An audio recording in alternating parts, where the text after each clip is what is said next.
Buenos días a todos. Mi nombre es Jorge Montenegro. Hoy vamos a presentar la charla Enfoque Inicial del Manejo de Trauma de Cráneo. Esa pues es una invitación que nos realizó el profesor Ignacio González con el objetivo de revisar una serie de temas eh, enfocados hacia el manejo que se esperaría que un médico general lo realizara en las diferentes patologías neuroquirúrgicas.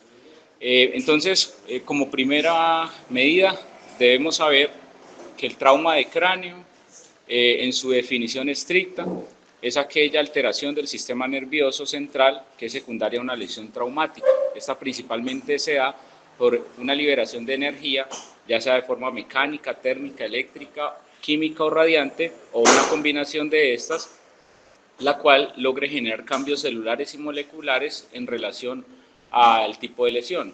Es por esto que de entrada debemos conocer que, por ejemplo, si un paciente les llega al servicio de urgencias con un golpe en el cual no genere esa alteración a nivel del sistema nervioso central, pues no será considerado de entrada un trauma cráneoencefálico. Debemos conocer algunos datos importantes acerca de su epidemiología. Como lo observamos en la diapositiva, gran cantidad de personas se ven afectadas cada año. Se ha estimado que en total aproximadamente 69 millones son las que sufren por este tipo de lesiones, de las cuales casi 6 millones mueren, ¿cierto? Y eso es acorde a la distribución que se observa a nivel de su distribución en la clasificación de leve, moderado, severo, siendo en su mayoría de ellos traumas de cráneo leve y no una cifra despreciable, aproximadamente 5 millones cada año mueren secundarios a traumas de cráneo grave. Los países que más se ven afectados son los de bajos y medianos ingresos, de la cual pues Colombia hace parte de ellos, en los cuales se ha reportado que 3 veces se presentan con mayor frecuencia casos en estos países y el doble de muertes. Incluso se ha estimado en diferentes registros que se han tenido como iniciativas datos que nos aproximan a ello, pero que a veces no son concordantes, principalmente a un subregistro en este tipo de países por falta de organización de diferentes instituciones, tanto educativas como gubernamentales. Dentro de las causas secundarias que se han identificado son los accidentes de tránsito secundarios por las caídas y las agresiones. Debemos tener en cuenta que en este tipo de países el hecho de que, por ejemplo, el principal medio de transporte sea el uso de motocicletas, que no se utilice casco, que las condiciones viales sean inseguras, y el uso de alcohol adicional pues aumenta el riesgo de que se presenten este tipo de lesiones. Como observamos, este es un registro de forensis que es el informe que nos brinda el Instituto de Medicina Legal, donde se observan que las muertes violentas son muy frecuentes, dentro de ellos los homicidios y aquellos secundarios a accidentes de tránsito.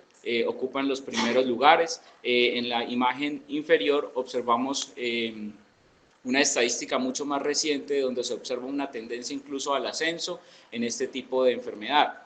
Dentro de su fisiopatología, todos conocemos que una vez que se presenta un evento traumático, ocurre una lesión primaria, ¿cierto? Que son todas aquellas lesiones que se generan en el tejido encefálico por esta liberación abrupta de energía, lo cual genera principalmente laceración de axones y un daño vascular que se observa en las imágenes de ingreso, ¿cierto? Como las contusiones, los diferentes tipos de hematomas, y hay algunas que se han catalogado como lesiones focales, como por ejemplo las contusiones, fracturas y hematomas que antes les mencioné, y otras lesiones difusas que muchas veces no se observan en la tomografía, pero que sí afectan su estado neurológico, como la lesión axonal difusa. Una vez que ocurre este evento, lo que se ha observado es un proceso, una respuesta a la lesión, que es un proceso inflamatorio, en la cual estos tipos de pacientes va a tener diferentes alteraciones, no solamente sistémicas, sino intracraneanas, que generan un círculo vicioso ¿Por qué? Porque al saber que dentro del cráneo, que es un compartimento cerrado, ¿cierto? Un aumento en el volumen aumenta la presión intracraneana y eso se va a ver reflejado con un efecto directo, como lo observamos en la fórmula inferior, sobre la presión de perfusión cerebral. Este efecto sobre la presión de perfusión cerebral va a generar de forma circular, ¿cierto? Una afectación del flujo sanguíneo y de esta forma es como en el fin último, si nosotros no realizamos un manejo adecuado, este proceso inflamatorio descontrolado va a progresar hacia la muerte del paciente. En la imagen inferior del lado derecho, lo que observamos es su relación principalmente con el flujo. ¿Por qué es importante tener en cuenta? Es porque el tratamiento va a ir dirigido hacia esto. Esta curva nos detalla la curva de flujo-presión, ¿cierto? Como nosotros no tenemos una herramienta que nos permita medir de forma adecuada el flujo sanguíneo cerebral, ¿cierto? Que es esa capacidad que el paciente va a tener para poder mantener un flujo constante, y esa es la definición que usualmente nos llama hacia tener en cuenta la autorregulación cerebral normal. Entonces, ¿a qué va dirigido esto? Que cuando el paciente tiene una autorregulación cerebral normal, tiene su capacidad de variar el diámetro de sus vasos a pesar de la variación en la presión de perfusión cerebral. Es por esto que entre medidas, les pongo aquí el señalador.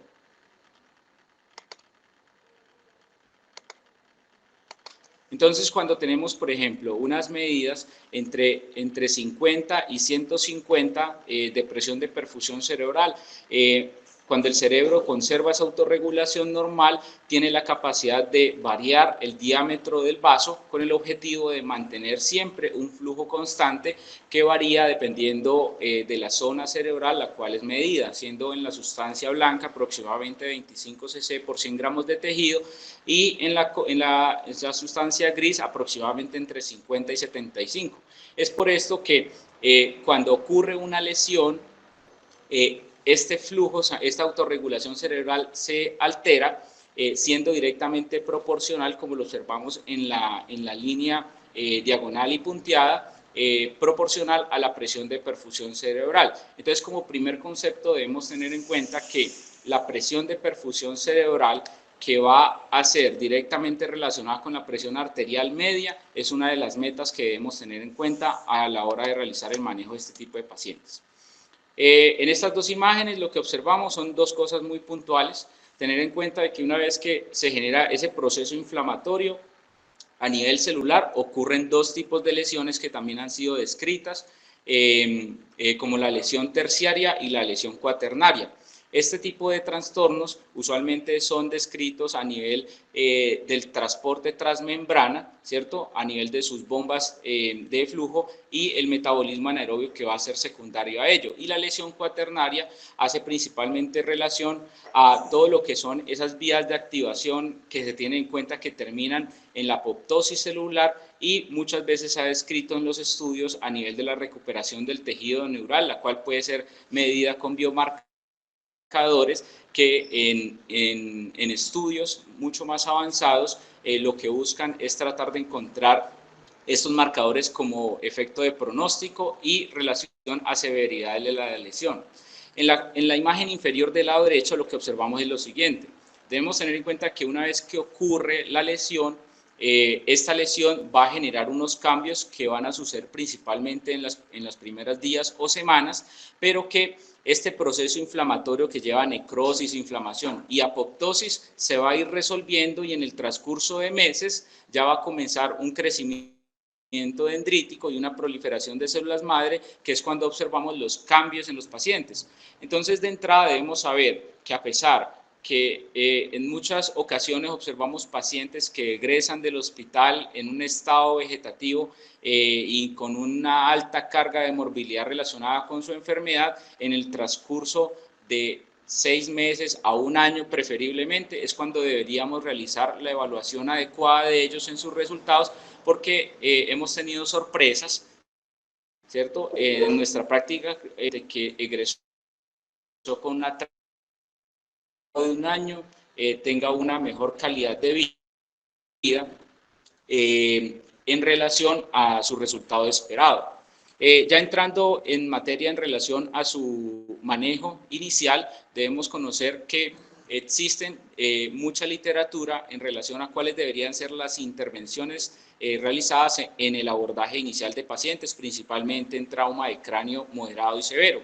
En países de altos ingresos, como lo observamos, dentro de ella la guía del manejo de la BTF es la más importante, que fue publicada en su actualización en el 2016. Sin embargo, hemos tenido la oportunidad de que Colombia también aporte a la literatura con su guía de práctica clínica basada en la evidencia, que fue publicada en el 2014, y también tenemos otras iniciativas a nivel local en situaciones específicas, como el manejo adecuado que se le debería dar en pacientes con politrauma y trauma de cráneo en las primeras 24 horas por la Sociedad Mundial de Cirugía de Emergencias, y también a modo de protocolo, en el 2020 en Colombia se publicó un consenso el cual nos aporta información puntual acerca de este manejo inicial que deberíamos realizar. Entonces, estos son los documentos que tendríamos en cuenta para la revisión del tema. Debemos conocer que este protocolo que les he mencionado lo que busca es adaptar todas las intervenciones dependiendo del contexto en el cual se encuentre el paciente. No es lo mismo atender el paciente una vez que ingresa a un hospital de alto nivel de complejidad en la ciudad de Medellín que atenderlo en el hospital de zona rural en un primer nivel, el cual va a tener unas herramientas que son básicas, ¿cierto? Entonces, esta guía lo que nos invita es a tener en cuenta que en cada uno de los lugares van a haber intervenciones desde el transporte de emergencia básico hasta el transporte de emergencia avanzado, dependiendo de la disponibilidad, ciertas intervenciones que apoyan y que van a mejorar el resultado de este tipo de pacientes, ¿cierto? Y que cada una de ellas, una vez que el paciente sea remitido, idealmente al sitio de referencia que cuente principalmente con el servicio de neurocirugía de cuidado intensivo, va a recibir la mejor opción de tratamiento en su patología. Entonces, debemos saber en la atención inicial del paciente que una vez que nos llega al servicio de urgencias, debemos tener claro que el paciente al cual nos enfrentamos es un paciente que es un politraumatizado, ¿cierto? Porque la mayoría de los pacientes que presentan un TEC no se presenta con un TEC exclusivamente, sino que va a tener lesiones asociadas que también pueden poner en riesgo la vida del paciente.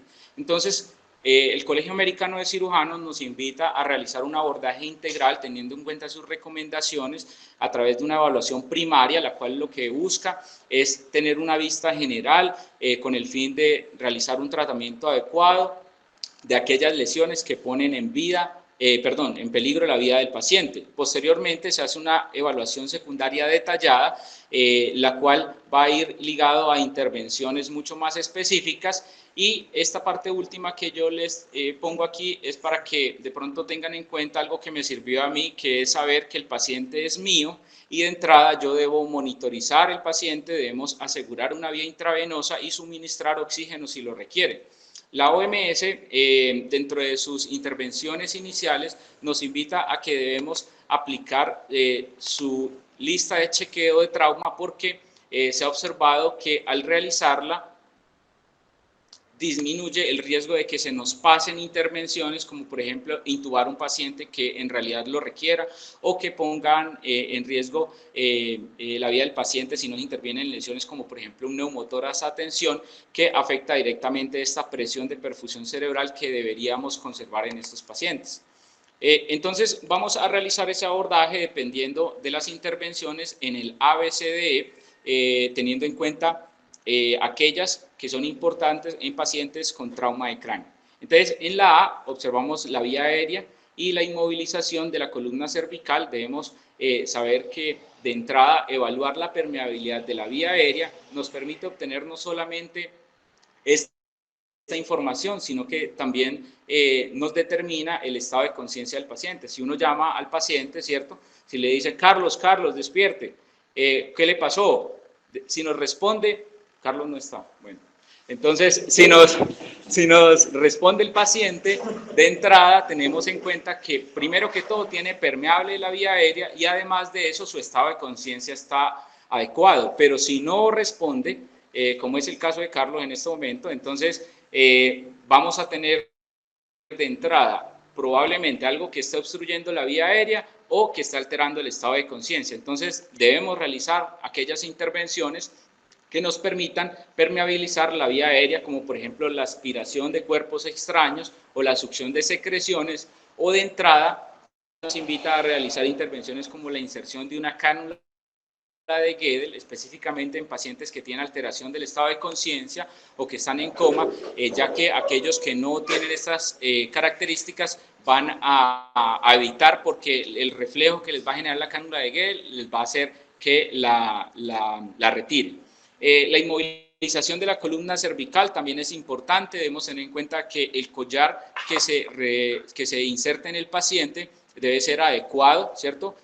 Para ello existen unas tallas con el objetivo de no obstruir el entorno venoso, que es tan importante en el flujo sanguíneo que se debería conservar en estos pacientes. La movilización en bloque a través de una tabla rígida y específicamente con la ayuda de varios integrantes en el equipo de atención de emergencias es importante, con el objetivo de descartar lesiones como puedan estar a nivel de la columna. En la B, en relación a la ventilación, inicialmente, ¿qué es lo que debemos evaluar? Simplemente una frecuencia respiratoria alterada y una saturación de oxígeno, que debemos medirla en todos, nos aportaría información hacia intervenciones que probablemente puedan tener un efecto directo, ya que esta es la segunda variable que deberíamos tener en cuenta para garantizar no solamente que ese glóbulo rojo llegue hasta el cerebro y que perfunda el cerebro, sino que también aporte el oxígeno necesario en un paciente el cual está teniendo en este momento una demanda de oxígeno muy alta. Entonces, estas dos variables nos van a ayudar a considerar qué pacientes de entrada podrían indicarse asegurar una vía aérea, ¿cierto? Debemos tener en cuenta que su definición de una vía aérea segura es que debe tener un tubo dentro de la tráquea con un balón inflado y conectado a una fuente de oxígeno. Esto es lo que se debería tener en cuenta en aquel paciente que lo requiera. ¿Qué pacientes de entrada podemos irlos considerando? Aquellos pacientes que, por ejemplo, tengan signos de falla ventilatoria, como por ejemplo una frecuencia respiratoria muy alta, signos como por ejemplo tirajes a nivel tirajes subcostales a nivel del tórax en la inspección inicial. Además de eso, por ejemplo, otras variables como un Glasgow menor de 9 o signos de hipertensión endocraniana como una asimetría pupilar, un deterioro neurológico progresivo o una postura normal podrían de entrada darnos información necesaria para realizarlo en pacientes con trauma de cráneo y otras lesiones asociadas. Dentro del procedimiento en sí, se invita a que los médicos debemos estar muy bien entrenados en este tipo de intervenciones, ya que complicaciones relacionadas con la intubación pueden tener efectos directos sobre el tejido cerebral que en este momento se encuentra sufriendo. Cuando no es posible lograr una vía aérea segura, se invita a que debemos utilizar dispositivos supraglóticos o, por ejemplo, la cánula de Gödel con una máscara nos puede ayudar con el objetivo de suplementar el oxígeno si no se ha logrado hasta que se ha transportado el paciente a un lugar que realicen este procedimiento de forma adecuada. En el quinto punto que les pongo es porque que se ha observado y la literatura fortalece esta recomendación en aquellos sitios apartados en los cuales no podamos realizar, ¿cierto? Esta vía aérea segura, debemos tener en cuenta estos dos panoramas. Es muy diferente realizar la atención inicial de un paciente con un trauma de cráneo rodeado de un equipo multidisciplinario que muchas veces, por ejemplo, desde un hospital de alta complejidad hasta uno de baja complejidad, vamos a tener personas que nos puedan echar una mano, tener personas que pueden tener mayor experiencia en asegurar una vía aérea en el manejo de estos pacientes, a por ejemplo esperar a que un paciente se deteriore o que de pronto pueda requerir este manejo como lo observamos en la imagen, en medio del camino, en el que muchas veces tenemos en cuenta que estos pacientes los atendemos, por ejemplo, en Medellín, los llevamos a un hospital cercano en menos de 2 horas y ya está resuelto el problema, pero el contexto del país no es así. Hay muchos lugares, y lo digo a modo personal, en la cual tenemos que transportar pacientes por más de 8 horas, en los que una vía aérea segura, a pesar que no tenga una indicación clara, pero un riesgo de que vaya a tener un deterioro, podría ser mejor hacerlo dentro del hospital que en el camino o en la carretera. Dentro de los medicamentos que podemos utilizar para una secuencia rápida de intubación, la guía colombiana nos invita a utilizar diferentes opciones según la disponibilidad dentro de ella, teniendo en cuenta los perfiles farmacológicos de cada uno. Debemos tener en cuenta un inductor, un bloqueo neuromuscular y acompañado de la analgesia con el objetivo de disminuir todo ese efecto simpático que se va a desprender de este procedimiento. Entonces, usualmente lo que tenemos disponible en los lugares lejanos podrían ser el uso, por ejemplo, de midazolam, fentanil como analgésico, y muchas veces con frecuencia se utiliza el rocuronio. Pero si tenemos disponibilidad, por ejemplo, de medicamentos como la ketamina, la succinilcolina, podrían ser una mejor alternativa, principalmente en relación a su estabilidad hemodinámica que está asociado al uso de estos medicamentos.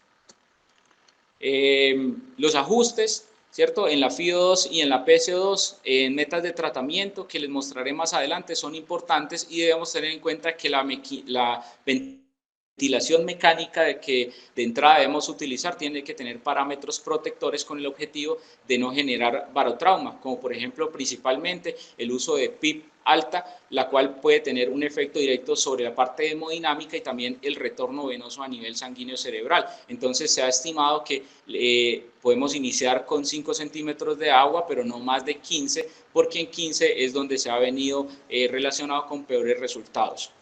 En la C, de la parte circulatoria, entonces en estos pacientes siempre debemos evaluar si el paciente presenta hemorragia, ¿cierto? Si, como dentro de las primeras medidas ante una hemorragia visible, lo que va a funcionar mejor es tener en cuenta el control y la parada de ese sangrado con la presión directa o el uso de torniquetes. Debemos de recordar que en extremidades, ¿cierto? Es importante tener en cuenta estas intervenciones. Incluso la guía europea para el manejo de la coagulopatía por trauma no la recomienda, teniendo en cuenta unas consideraciones específicas acerca de cómo deberíamos utilizarlo y su efecto positivo principalmente en el resultado del paciente.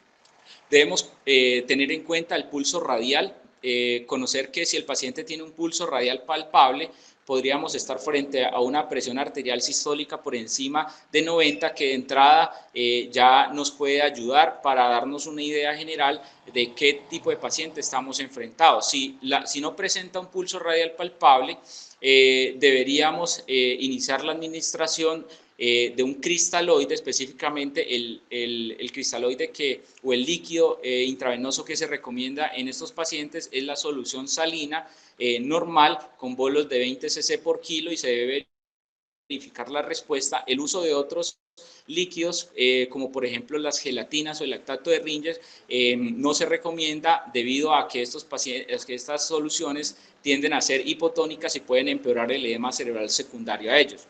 Ante la no mejoría de un bolo inicial, la recomendación es que se administre bolos de solución salina hipertónica, ya sea al 3%, al 7.5%, teniendo en cuenta que puede tener efectos positivos en la hemodinámica del paciente, con un volumen intravascular administrado que va a ser poco, pero que al arrastrar hacia el espacio intravascular este tipo de flujo va a ayudar principalmente con la hemodinámica. Esta es la forma de cómo deberíamos preparar una solución salina hipertónica al 7.5%, en la cual en un volumen de 100 centímetros de solución salina le administraríamos 15 ampollas o 150 cc de natrol, ¿cierto? Y la dosis administrada es de 1 a 2 cc por kilo.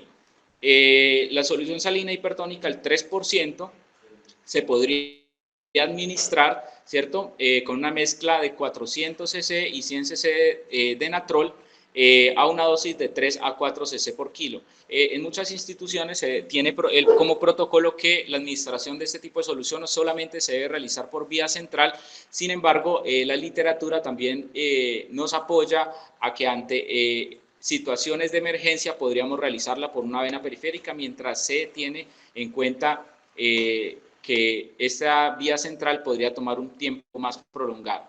El uso de noradrenalina es el vasopresor recomendado en pacientes con TEC con el objetivo de mantener una adecuada perfusión cerebral si el paciente no responde a la administración de líquidos. La otra intervención evaluada en pacientes con TEC es el uso de ácido tranexámico. Debemos recordar que el estudio CRASH-3 evaluó y definió que en aquellos pacientes que se presenten dentro de sus primeras 3 horas después del TEC, leve y moderado principalmente, tendrían un beneficio principalmente en la mortalidad, y en aquellos pacientes con politrauma se podría administrar 1 gramo de ácido tranexámico diluido en 100 cc pasado en 10 minutos y repetir una infusión en 8 horas en aquellos pacientes que se presenten con estas 2 características específicas. Se debe identificar, ¿cierto?, clínicamente otras fuentes de choque y se deben tratar. Se debe mantener un gasto urinario, que es la mejor forma de obtener información acerca de la hemodinámica del paciente, y se ha estimado mayores a 50 cc por hora, y se debe de forma activa definir si el paciente requiere una transfusión sanguínea masiva, determinado principalmente por variables como el lactato, que se ha estimado de mayor a 2.5, o un exceso de base menor a -6, o el uso de puntajes como las escalas TASH o el ABC, con el objetivo de definir si el paciente requiere de entrada una transfusión masiva dependiendo de las características que tiene. Debemos tener en cuenta que estos pacientes, para este momento de la evaluación, ya deberíamos ir preparando el traslado si nos encontramos en sitios lejanos donde no tengamos las herramientas necesarias para el... Ya entrando un poco en el área de la parte neurológica, debemos evaluar una vez que tengamos reanimado el paciente, ¿cierto?, de forma adecuada la escala de coma de Glasgow, con el fin de determinar si estamos frente a un paciente con un trauma de cráneo leve, moderado o grave, teniendo en cuenta las diferentes variables. Dentro de lo que ha cambiado es que el trauma de cráneo leve se ha estimado en aquellos pacientes que ingresan con un Glasgow de 14 o 15, moderado de 9 a 13, y esto es porque se han percatado que más o menos el 30% de aquellos pacientes que presentaron de entrada un Glasgow de 13 presentaban alteraciones a nivel de su tomografía de ingreso, que muchas veces requirieron una vigilancia intrahospitalaria. Si el paciente presenta un Glasgow entre 3 y 13 y signos clínicos de una hernia cerebral, la invitación es a que deberíamos iniciar la administración de solución salina hipertónica, como les había mencionado, y como métodos de control o metas de tratamiento deberíamos tener un sodio de 155 o una osmolaridad de 320, en caso de que, por ejemplo, estemos utilizando manitol a dosis de 1 gramo por kilo. Principalmente el manitol en pacientes con trauma se limita es porque puede causar un efecto diurético osmótico, que es un mecanismo de acción y que puede interferir en la hemodinámica del paciente, que es tan importante. Si hay convulsiones, se debe manejar la convulsión, ¿cierto?, inicialmente con benzodiazepina, y se debe impregnar con fenitoína, y se debe determinar en aquellos pacientes que no se presenten en el servicio de urgencias con una convulsión, el riesgo de que presente una convulsión temprana, que es su efecto en la administración de forma profiláctica de anticonvulsivantes como la fenitoína o el levetiracetam durante una semana. ¿En cuáles son aquellos pacientes que presentan el riesgo? En aquellos pacientes que se presenten, por ejemplo, con un TEC grave, que tengan una fractura deprimida, que tengan un TEC penetrante o que tengan, por ejemplo, contusiones a nivel frontal y temporal. Esto disminuye el riesgo de una convulsión temprana, pero no se ha observado ningún efecto sobre el riesgo que tengan posterior de presentar epilepsia o eventos convulsivos tardíos posterior a los 7 días. Es por esto que se debe limitar solamente el uso a una semana. Se debe iniciar ya posteriormente la sedación con midazolam y fentanil en las dosis que les describo, con el objetivo de mantener una adecuada sedación del paciente, ya sea en aquellos pacientes que no se presenten con una hipertensión endocraniana, mantener una escala RAS de entre -1 y -2, y para pacientes que tengan y se les esté tratando de forma activa hipertensión endocraniana entre -4 y -5. En la parte externa se debe realizar una revisión superficial corporal con el movimiento en bloque, con el objetivo de identificar lesiones que se requieran tratar principalmente en el torso del paciente. Se debe evitar la hipotermia con el uso de mantas térmicas, porque esto tiene un efecto directo sobre la parte de la coagulación. Se debe realizar un manejo integral de las heridas, principalmente en el cuero cabelludo, porque estas sangran mucho y pueden generar un efecto directo sobre el paciente. Medir la glucosa sérica y se debe corregir si es menor de 110, porque cuando se ha tenido en cuenta estudios en los cuales se tiene una monitoría mucho más estricta, más o menos entre 80 y 110, han tenido peores resultados. Por eso se invita a que el rango de seguridad de la glucosa debería estar incluso entre 130 y 180 miligramos por decilitro. La analgesia es importante administrarla en estos pacientes porque tiene un efecto directo sobre todo el componente simpático y sobre su efecto en la presión intracraneana.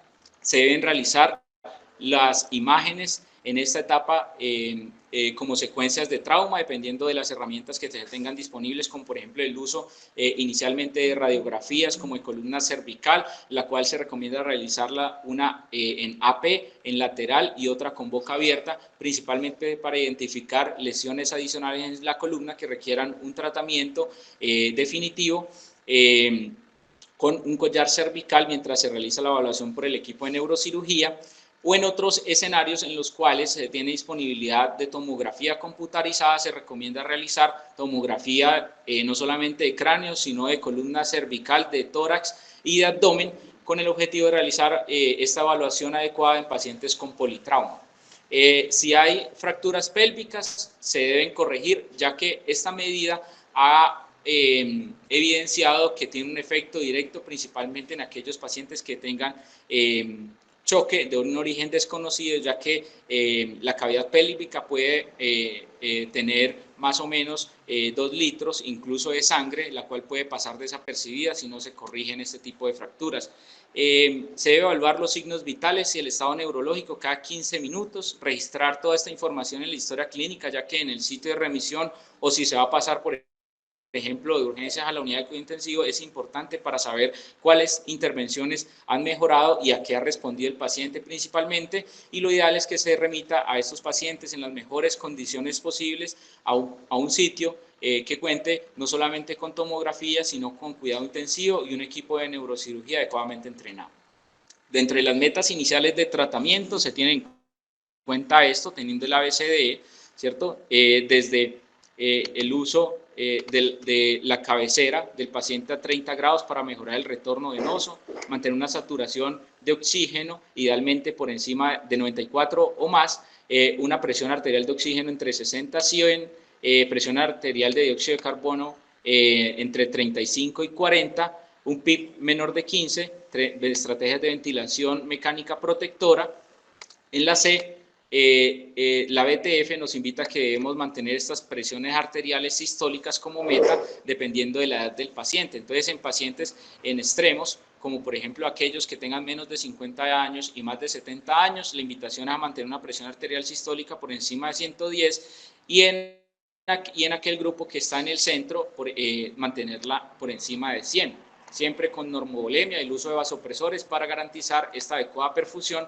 En la parte neurológica, en pacientes que requieran y que estén intubados, mantener una sedación en conjunto con analgesia para disminuir este efecto simpático sobre el manejo del paciente. el manejo específico de la hipertensión endocraniana si lo requiere, el control de convulsiones que les había mencionado, y debemos tener en cuenta que estos pacientes tienen un efecto sobre su coagulopatía que debe corregirse de forma adecuada si el paciente presenta anemia, trombocitopenia o una coagulopatía, porque a veces estos pacientes pueden presentarse con efectos farmacológicos como heparinas, el uso de ASA, que también puede provocar que esa hemorragia que se controla usualmente y se evalúa en las primeras horas pueda progresar. El uso de nutrición enteral, principalmente iniciada en las primeras 48 horas, ha tenido un efecto positivo sobre estos pacientes. Debemos, durante las primeras 24 a 48 horas, debemos usar profilaxis antitrombótica mecánica, y posterior a ello, una vez que se establezca que el sangrado intracerebral esté estable, se podría iniciar heparinas de bajo peso molecular. La indicación de imagen son dadas y en resumen por la guía colombiana, en la cual se deben tener en cuenta unas variables que una vez que el paciente se presente y tenga alguna de estas, como por ejemplo sospecha de fracturas de cráneo, convulsiones postraumáticas, déficit neurológico focal, que presente vómito definido como aquel mayor o igual a 2 episodios, caída principalmente de al menos un punto en la escala de coma de Glasgow, craneotomías previas, un mecanismo de trauma producido por atropellamiento de peatón, coagulopatías o anticoagulación farmacológica como antecedente, sospecha de intoxicación, caída de altura definida como aquella mayor a 1.5 metros, aquellos pacientes que presenten una amnesia retrógrada mayor a 30 minutos, edad mayor o igual a 60 años, cefalea severa o visión borrosa, deberían tener una imagen con el objetivo de determinar principalmente alteraciones, porque estos son aquellos donde se ha identificado un mayor factor de riesgo. También se debe considerar que si no se tiene disponible la tomografía, estas son las mismas indicaciones por las cuales el médico desde su atención inicial debería remitir el paciente, ¿cierto? Y se debe tener en cuenta que en aquellos, por ejemplo, pacientes que se presenten con anticoagulación o en estado de embarazo, también deberían requerir un manejo adicional, una evaluación inicial por el servicio de neurocirugía. En esta imagen lo que podemos observar es cómo de forma inicial estas imágenes realizadas nos podrían brindar información y cómo podrían definir la mortalidad dentro de su presentación. En la parte de arriba, la escala de Marshall nos invita a tener en cuenta que se puede presentar con lesiones difusas y lesiones focales, ¿cierto? La escala de Marshall nos sirve para determinar las diferentes presentaciones de las lesiones difusas. Pueden ser desde el Marshall tipo 1, en la cual no observamos hematomas, no observamos anormalidades, las cisternas de la base van a estar permeables y no hay una desviación de la línea media. La Marshall tipo 2 es aquella en la cual ya se presentan anormalidades, pero que no tienen ni hematomas mayores de 25 centímetros cúbicos, ni compresión de los cisternas de la base, ni desviación de línea media. Cada una de estas presentaciones va a tener una incidencia, la cual la Marshall tipo 2 es la más frecuente, y se ha estimado que en estos pacientes con TEC que presentan con esta lesión axonal difusa, su mortalidad oscila en el 14%, principalmente en relación a incluso lesiones axonales difusas que pueden comprometer el estado neurológico del paciente. En el Marshall tipo 3, el efecto principal es en relación al edema cerebral, ¿cierto? Entonces, en este paciente va a tener una compresión de las cisternas de la base, y en el Marshall tipo 4 ya es una lesión focal que va a tener un efecto directo sobre las cisternas de sobre la línea media, con una desviación mayor a 5 milímetros. Entonces, estas son las que van a tener una mayor mortalidad. Ya las lesiones difusas, en forma de presentación, debemos recordar que un hematoma subdural se presenta como una hiperdensidad en media luna, ¿cierto? Que no respeta las suturas y que va a tener un efecto sobre la línea media. Esta va a tener su mayor mortalidad en relación a las diferentes lesiones focales. El epidural se da como un lente biconvexo, ¿cierto? El intraparenquimatoso lo vamos a ver de una forma más focal, como lo observamos, y distinto al subdural y al epidural. Y las contusiones que se van a generar por el contacto abrupto que va a tener el tejido cerebral, principalmente con las rugosidades del cerebro, por ejemplo en la región temporal y frontobasal, las describen como en sal y pimienta. Estas son las indicaciones quirúrgicas. Solamente es para tener en cuenta que algunos pacientes, principalmente cuando tienen un déficit neurológico que es progresivo y cuando tienen efectos sobre la línea media y unos determinados volúmenes, es cuando vamos a tener probablemente un requerimiento de una posible intervención. Ya para concluir, debemos tener en cuenta que el trauma de cráneo es una causa de las más frecuentes de morbilidad y mortalidad en personas que son jóvenes, que son económicamente activas y que se presentan en países de bajos y medianos ingresos como el de nosotros y que tiene un efecto directo sobre las familias que acompañan todo el proceso de estos pacientes. La atención de pacientes con trauma de cráneo requiere un enfoque integral como politraumatizado y se recomienda aplicar intervenciones oportunas adaptadas al contexto de cada uno de los hospitales para impactar en el resultado. El objetivo que nos debe guiar de forma inicial el tratamiento de pacientes con trauma es garantizar la adecuada perfusión cerebral y las variables más importantes son la presión arterial media y la saturación de oxígeno y debemos tratar de ser metódicos en las intervenciones y les recomiendo realizarlo a través del ABCD para que no se nos pase ninguna intervención importante. Muchas gracias.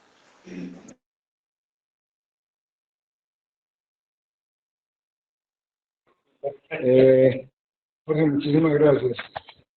Hoy queríamos invitar a los médicos generales. Tenemos 73 médicos conectados. Quisiera, pues, si tienen alguna duda, alguna inquietud, a partir de ahora vamos a hacer una serie todos los lunes de charlas para los médicos generales. La próxima semana vamos a hablar de imágenes en el trauma de cráneo. Doctora Adriana, adelante. Muy buenos días. Doctor Jorge, excelente exposición. Quiero felicitar de antemano al doctor Jorge y al doctor Ignacio González por la iniciativa. Me parece a mí que incluir a los médicos generales en temas neuroquirúrgicos no solamente va a permitir una mejor y más adecuada oportunidad en la atención de los pacientes, sino que también nosotros estamos haciendo una invitación a todos aquellos colegas que quieren de pronto vincularse y de pronto más adelante hacer nuestro programa. Yo creo que la mayoría de médicos generales están muy entrenados en el paciente politraumatizado, en lo que corresponde a las guías de la ATLS son unos expertos, pero cuando ya llega la hora de manejar el trauma craneoencefálico específicamente, hay algunas dudas y este tipo de charlas son las que ayudan a que esas dudas se resuelvan y todo esto va en pos del buen desarrollo y evolución de estos pacientes. Quisiera recomendarles una guía que se realizó en Colombia, que es un sello colombiano, que es la guía del Bootstrap. Es una serie de guías y de pasos con unos protocolos de atención, dependiendo de si usted está en un ambiente prehospitalario, si usted está en un servicio de urgencias, si usted está en una unidad de cuidados intensivos, y cada uno de estos niveles va dando unos protocolos y unos algoritmos que van a permitir de manera secuencial y metódica atender a estos pacientes. Entonces es una muy buena guía desde el ambiente más básico y austero hasta el ambiente con más tecnología, donde los médicos generales pueden tener una muy buena guía y un muy buen algoritmo de trabajo. Es el Bootstrap, busquen lo que es gratuito, está en internet, tiene los protocolos y tiene un apartado muy importante que es cómo interpretar una tomografía de cráneo. En uno de los suplementos del está cómo se hace esa interpretación para que los colegas médicos generales también lo revisen. Muchas gracias. Adrián, por favor, escribís en el chat porque la pronunciación es Bootstrap, yo no la conozco. Ya la escribo. Eso, ¿cómo escribe la guía? Por favor, escríbelo. Ya la pongo. Sí, el doctor, ¿cómo se llama? El doctor Juan Camilo nos pregunta que si usamos, perdón, el doctor Juan David, ¿qué elección de medidas antiedema hipertónica versus monitor se debe tener en pacientes con tendencia a la hipotensión por choque hipovolémico, en politrauma y TEC severo con glagos deprimido? Cuando usted tiene un paciente hipovolémico no puede poner manitol porque el manitol es un diurético. Entonces, en este caso, siempre tiene que poner solución salina hipertónica. Pero, doctor Juan David, le recuerdo que ambas son igualmente efectivas para el manejo del edema. La contraindicación de la solución salina hipertónica es la hipernatremia y la contraindicación del manitol es precisamente la hipovolemia. Respecto a la mantadina en el TEC, el doctor Cristian va a comentar. Bueno, respecto a la mantadina, son muchos los estudios que se han utilizado, más que todo en pacientes con daño axonal difuso grado 3.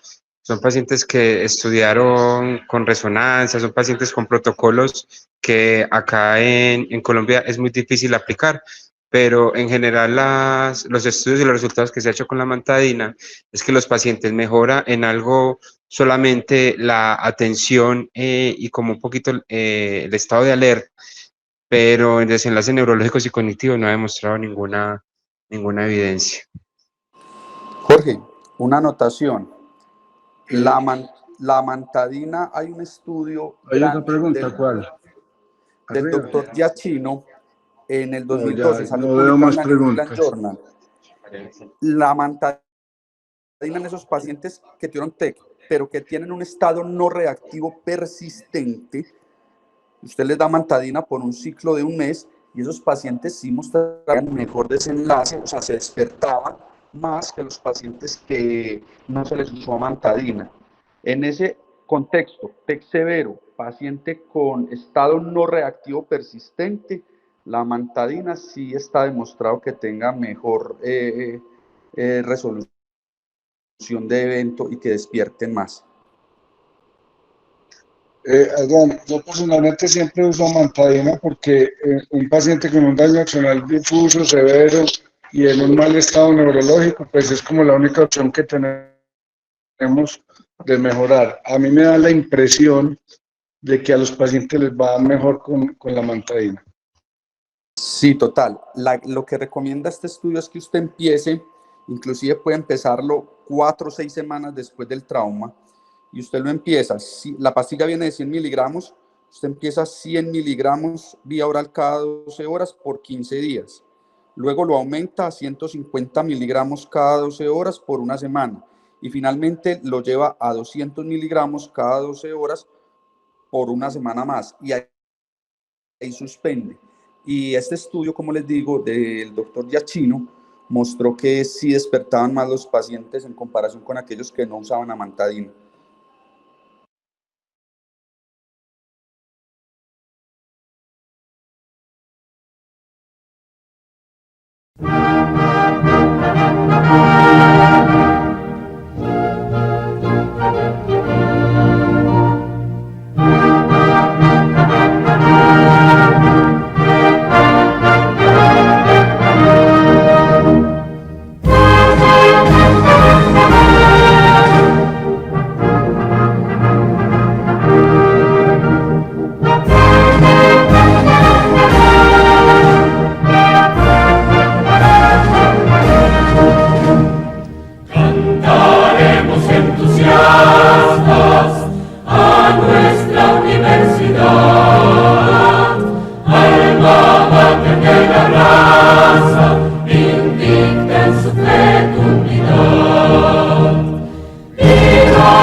Gracias.